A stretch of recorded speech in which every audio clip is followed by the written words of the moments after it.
Hi hello, വീണ്ടും ഒരു വൈറലായിട്ടുള്ള പ്രൊഡക്റ്റും കൊണ്ടാണ് ഞാൻ വന്നത്. ലാക്മേൻ്റെ ഹൈലൈറ്റർ മോയ്സ്ചറൈസർ. ആൻഡ് ഇത് ഇൻസ്റ്റാലും യൂട്യൂബിൽ ഭയങ്കര വൈറലായിട്ടുള്ള ഒരു പ്രൊഡക്റ്റാണ്.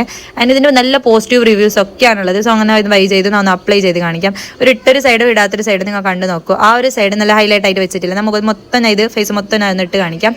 കണ്ട ഫേസിന് നല്ല മൊത്തത്തിൽ ഹൈലൈറ്റ് ആയിട്ട് ചെയ്ത് വെക്കുന്നത്. ബട്ട് ഇത് ഫുൾ ഡേ ലാസ്റ്റ് ഒന്നും ചെയ്യുന്നില്ല. ഒരു ഹാഫ് ആൻ അവറേ ലാസ്റ്റ് ചെയ്യുന്നുള്ളൂ. യൂട്യൂബിലൊക്കെ ഇത് ഭയങ്കര പോസിറ്റീവ് റിവ്യൂസ് ഒക്കെയാണ് ഇതിനെ പറ്റി പറഞ്ഞിട്ടുള്ളത്. പക്ഷെ അതിനൊത്തിട്ടൊന്നും ഇതില്ല. എനിക്കൊരു വേസ്റ്റ് ആയിട്ടാണ് തോന്നിയത്. കാരണം ഒരു ഹാഫ് ആൻ അവർ സ്റ്റേ ചെയ്യുന്ന ഒരു പ്രൊഡക്റ്റ് ഒരു 300 റേഞ്ചിന് ഒരു വേസ്റ്റ് ആയിട്ടാണ് എനിക്ക് തോന്നുന്നത്. പിന്നെ ഇത് മേക്കപ്പിന് മുമ്പോ ശേഷമോ ഒന്നിച്ചോ അങ്ങനെ എപ്പോൾ എങ്ങനെ വേണമെങ്കിലും ഇടാം. പിന്നെ ഇത് ഹൈലൈറ്റർ മോയ്സ്ചറൈസർ ആണ്. പക്ഷേ ഇത് മോയ്സ്ചറൈസറിൻ്റെ പണിയൊന്നും എടുക്കുന്നില്ല. പക്ഷേ ഹൈലൈറ്റർ ആയിട്ട് ഒരു ഹാഫ് ആൻ അവർ ഇതൊന്ന് സ്റ്റേ ചെയ്യുന്നുണ്ട്. ആൻഡ് ഈ ഒരു പ്രൊഡക്റ്റ് വേണമെന്നുണ്ടെങ്കിൽ ആമസോൺ നൈക്കാലൊക്കെ ഇത് അവൈലബിൾ ആണ്. അപ്പോൾ ഇത് ഹൈപ്പിനൊത്തിട്ടൊന്നും ഇല്ല. അപ്പോൾ നെക്സ്റ്റ് ഒരു ഞാൻ വീഡിയോ ആയിട്ട് വരാം. അപ്പോൾ അത്രയേ ഉള്ളൂ. Okay, by.